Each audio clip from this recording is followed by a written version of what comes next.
Mən sizə bəlkə də əvvəllər bunu demişəm, amma bugün də təkrar edirəm, bəlkə də qəribə gələn bir söz deyirəm indi.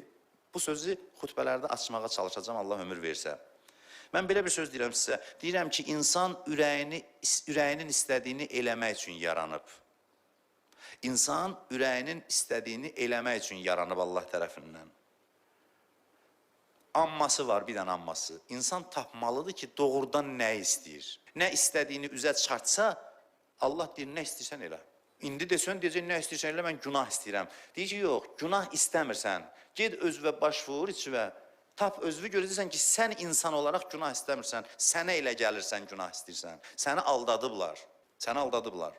Sən özvü aşkar elə, sənin bir alt qatın var. Onu üzə çıxart, görəcəksən istədiklərin hamısı gözəl şeylərdir, bir-birindən gözəl şeylər. Və onda da Allah deyir ki, nə istəyirsən elə, problem yoxdur. Sən istəklərin hamısı əla şeylərdir. Sən elə bilirsən, filan şey istəyirsən, xeyr, sənin daha ləzzətli istəklərin var, daha dərin, daha şiddətli.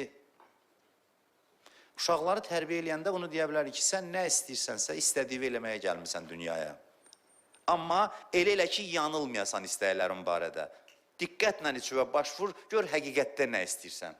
Gör doğrudan nə istəyirsən. Sonra məlum olmasın ki, sən demə, mən bunu istəmirəmmiş. Uşaq indi özünü öldürür, mənə deyir ki, mənə filan maşını al. 5 il keçir, gülür, deyir, mən əslində bu nə istəyidi bu? Buna görə ağlayırdım mən, mənə lazım deyil bu. Başa düş ki, indiki istəklərvə də güləcəksən. Amma 5 il daha gözləmədə bir indidən baş vur içvə, gör ki, nə istəyirsən. Sən sonra başa düşürsən ki, mən bunu istəmirəmmişəm, mənə elə gəlirmiş. Özümü öldürürdüm onun üçün, amma sən demə, mənim istəklərim başqa şeylərdir. Başqa, daha dərin şeylərdir. Adam gərək özü ilə dava eləməsin, özünü aşkar eləsin. Özümüzlə dava eləyirik yersiz. Özüvə imkan ver, özüvə desin ki, nə istəyir. Bu çox incə və gözəl mövzudur. Çox şirin bir mövzudur.